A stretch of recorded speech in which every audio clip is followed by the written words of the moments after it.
She inhaled deep and leaned on the backrest of the sofa, gathering her thoughts and the things that he's been demanding her to say. Kung si Clea ang tatanungin, wala dapat tong alamin pa dahil hindi naman to ang abogado niya. Pero bilang di rin naman ibang tao, pwede naman niya ipagkatiwala rito ang lahat. That night, one man knocked at the door. Akala ni Daddy sa yung taong hihingi ng tulong o ano. Secured kasi ang subdivision yun kaya't malayong paisipan kung bakit makakapasok ang dalawang lalaking yun doon.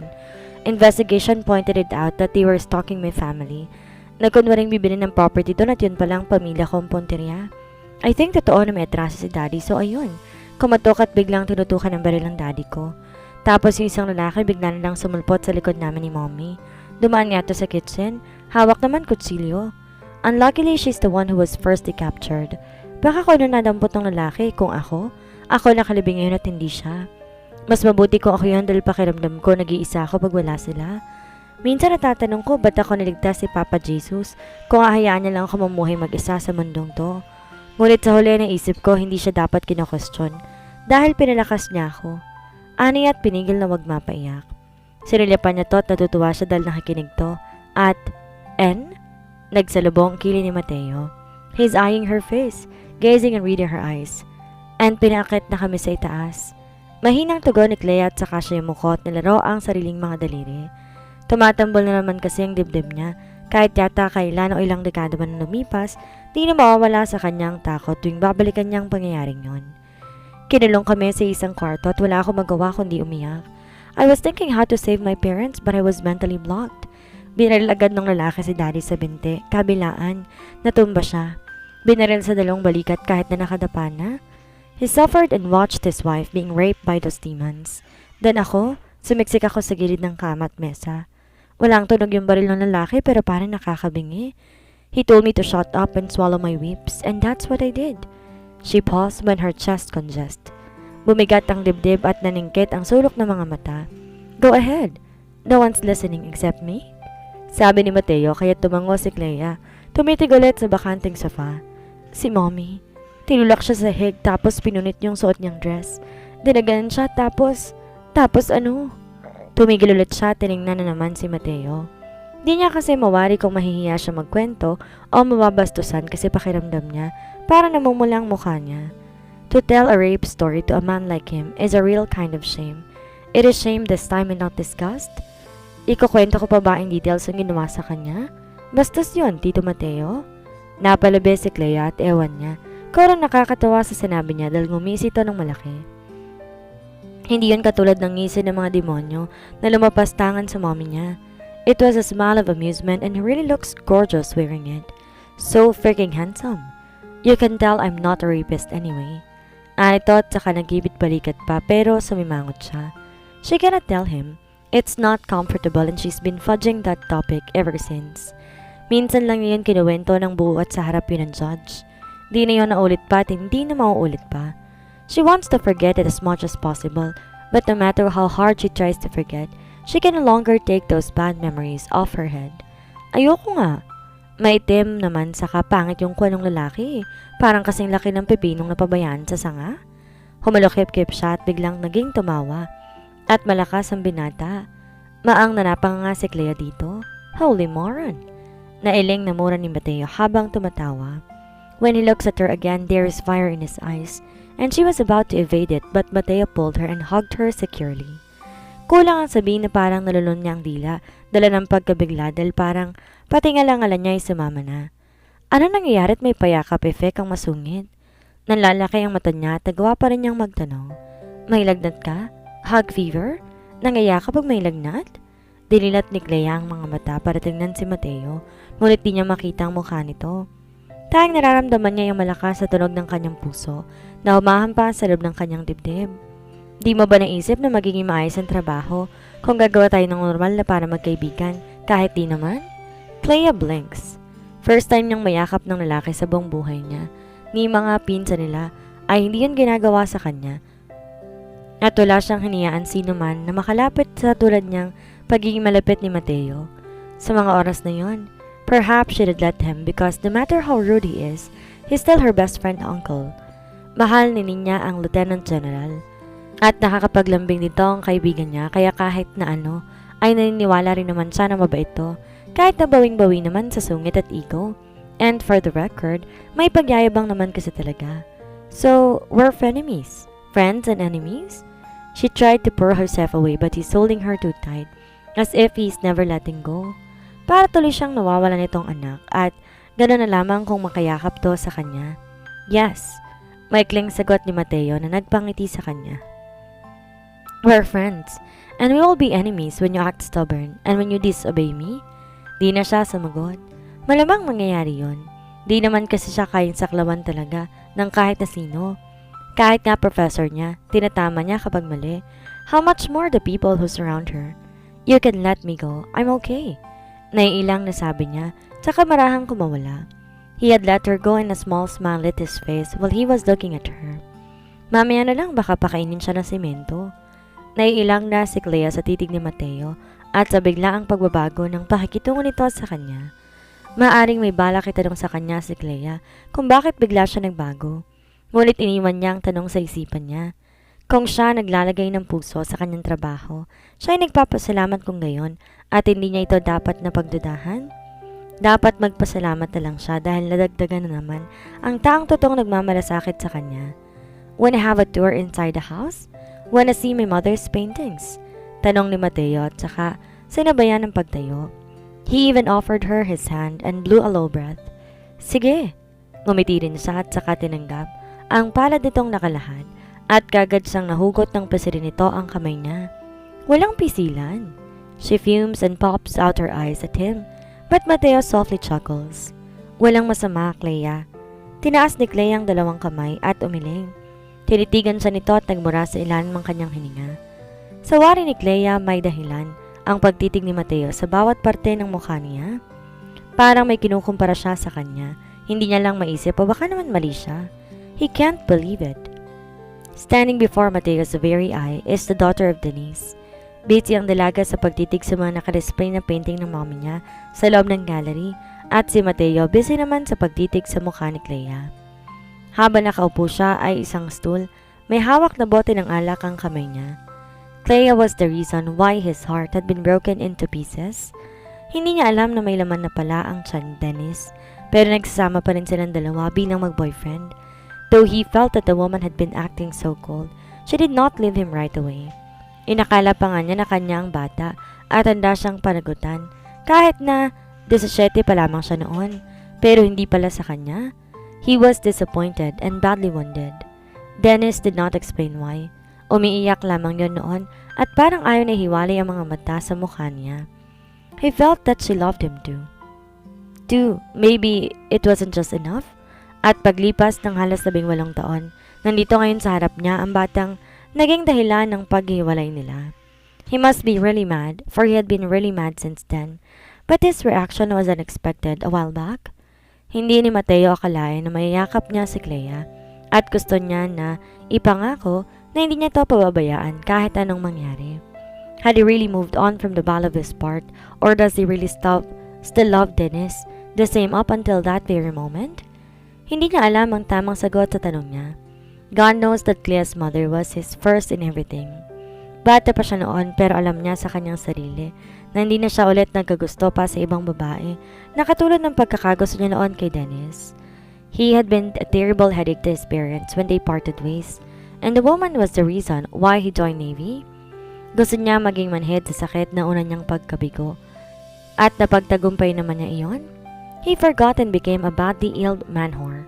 Women had became his plaything when he's not on duty. O kahit na nga nasa duty siya ay may mga babaeng militar na lumalapit at nagpapapansin sa kanya at hindi na siya humihindi at saka na ang tuloy nila. Nasa labas o nasa luman siya ng kampo, hindi siya nawala ng babae. At ngayon hindi niya alam kung bakit sa dinami-rami ng tao sa mundo ay nasumpungan niya ang anak ng babaeng unang nanakit sa kanya. Revenge is not in his mind. He's not like that especially when a woman is involved. Ang binabawian lang niya kaaway, hindi ang mga babaeng walang laban at lalong hindi sa 7-year-old na dalaga. And Clea has nothing to do with his heartbreak. She is just the fruit of Dennis and Vlad's relationship. And whether he admits it or not, he has a big obligation to the girl. Parang tumaba ang puso ni Mateo nang malaman niya kanina Ang maganda palang dalagita ay anak ng babae na una niyang minahal. Kaya dapat hindi mag-react ng pagkalalaki mo sa kanya. That's right, he thought. He must avoid it and must control his sexual drive. Di magandang tignan na parang nabubuhayin siya ng pagnanasa sa batang anak ng first love niya. And it's so gross to think of the fact that he had made love to Clea's mother so many times and would have make love sa daughter just to release the heat that consumes his body. His honor is more powerful than his sexual drive. He guesses, and he feels pity toward Clea. At 15, she started to live all alone and managed to survive on her own. Ang isiping ganon kahirap ang dinanas ni Dennis sa kamay ng mga mamamatay tao na yon ay tama ng dahilan para tubuan siya ng kabundok na galit para sa mga demonyong yon at sisiguraduhin niyang hindi na mauulit sa dalaga ang nangyari sa ina nito. Di Mateo man maintindihan kung anong klaseng commitment na ang nagtatali sa kanilang dalawa, pero sapat ng dahilan na anak ito ni Dennis para protektahan ito na masigit pa sa turing niyang pamangkin. Parang biglang kumirot ang pagkalalaki niya. Mukhang tutol pa ang katawan niya sa takbo ng isip niya at isipin na pamangkin niya ito. He shifted on his shift and took a large swig of this booze. Di maganda ang pesto niya. Clea? Tawag ni Mateo sa dalaga na nakatuwad sa isang purong itim na painting at may maliit na buto sa pinakagitna. Her sexy butt is pointing straight towards him. Di naman kakilalan ang short na suot nito, pero hikit naman sa balakang, kaya bakat naman ang puwet. Yes, Tito Mateo? She answered without looking back at him. Tito Mateo, right? He winks with a thought. How much did your dad love your mom? Tanong niya. Alam ni Mateo na wala siya sa tono, pero gusto niyang malaman kung tama bang naging desisyon ni Dennis noon na lokoy at iwan siya para sa isang Vladimir. Bakit ba hindi niya inalam ang apelido ng lalaking yon noon pa? Sana nakapag-isip siya ng bago tinanggap ang pakiusap ni Ninya na maging security ng isang Clea Mendez. But he knows himself more than anybody else does. Alam niyang kahit sino pang mahigpit na mga kailangan ng tulong niya ay hindi niya tatanggihan. Kahit pa mga taong may atraso sa kanya, basta nasa tama lang. He loved her more than himself. Bakit? How about your mom? Did you show him the same? Isang mahinang hagikik ang narinig ni Mateo, saka tumindig na maayos si Clea at lumingon sa kanya. Her eyes were sparkling and became smaller than the usual sizes. Hindi na nga ito kamukha ni Dennis. Naisip niya. Clea is prettier than her mom. Dennis was cute and her daughter is pretty, but cute when she smiles. A great combination. Inggit ka ba sa love story ni na mommy at daddy? Kamuntik pa ni Mateo maibuga ang ininom na alak dahil sa tanong na iyon. Why would he envy such love story while he was Dennis first, her second and so on and so forth? Ilang beses na may nangyari sa kanila bago yung napunta sa ibang lalaki, kaya paano maiinggit siya?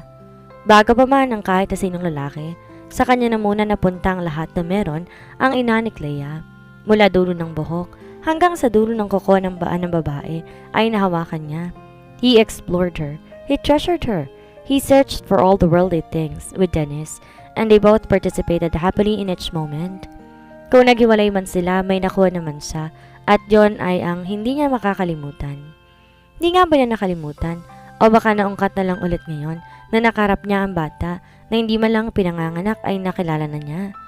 Bakit hindi nilang mag-asawa ang Tito Mateo para naman ma-experience mo ang buhay may love life? That is, if you really don't have.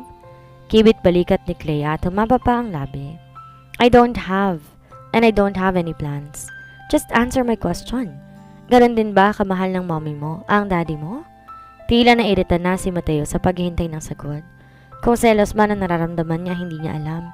Ang alam niya, matagal na siyang nalakalaya sa visit the breakup na iyon. Pero bakit parang naalibad ba rin pa rin siya kapag naiisip niya na hindi man lang yata siya naalala ni Clea noon?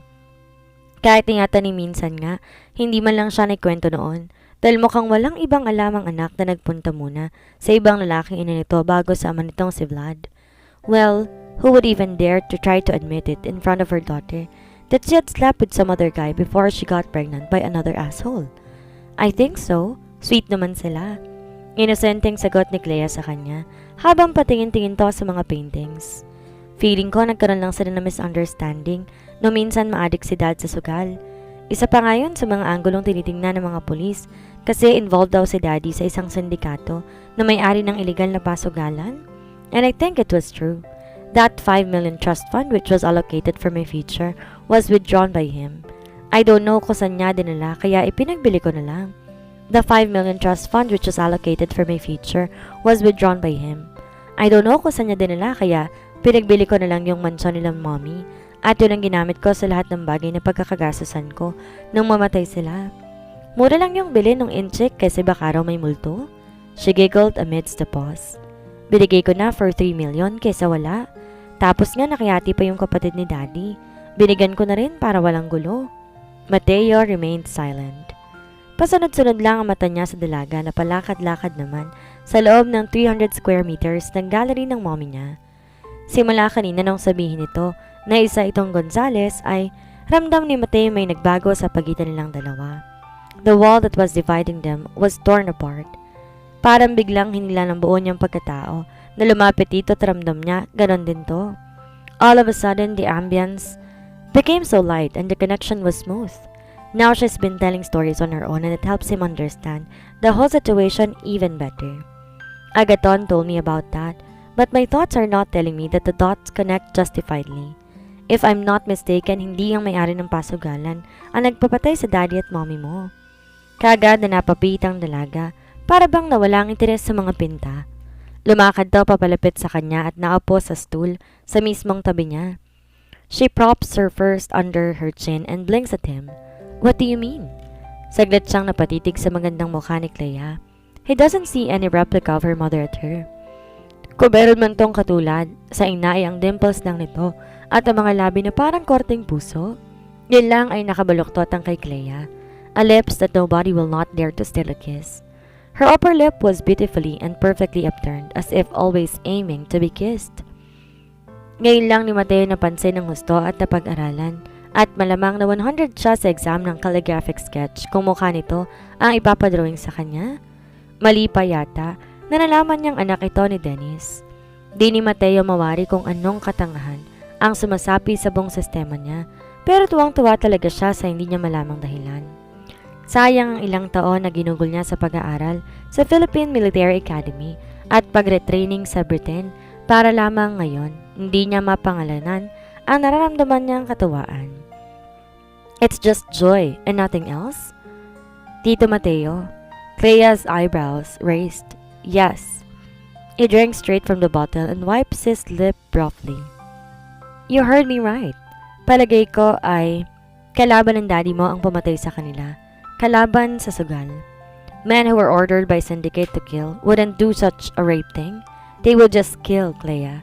The fact na napasarap pa sila ng mommy mo ay natigilan si Mateo na mapaiwas ang tingin ng dalaga. Her cheeks turned bright red and looks away. Gusto niyang sapakin ang sarili. Babae nga palang kaharap niya at minaro pa. Sanay kasi siya na bulgar kung bulgar ang pananalita at walang dapat ilihim kapag lumabas sa investigasyon. Pero iba nga palang sitwasyon ngayon dahil bata pa ang involved sa kaso. He knows that she is naive and though she might be an attempted rape victim, that cannot change the fact that she is still inexperienced. Baka nakakita man to ng akwal ng panggagahasa ng isang lalaki sa isang babae. Di pa rin to aware sa iba't ibang bagay pagdating sa usapang sexual. I will rephrase it. Sabi na lang niya dahil di na to makatingin sa kanya diretso. Better Tito Mateo for as far as I'm concerned and as far as I can remember. Di nasarapan ng mommy ko kaya't paano masasabihin na nagpasarap? His jaws fell. Si Mateo naman ang parang inakita ng dugo papunta sa ulo at pababa niya. To hear her say such words brought a different tingling pain in his crotch. It was painful and she's been screaming but those were locked up against her throat. Clea stares at the glass window, catching every drop of memories from her bitter past. I could see pain in her eyes as his tears kept rolling down on her cheeks while she's looking at me. She's begging them to spare me, but those men were deaf.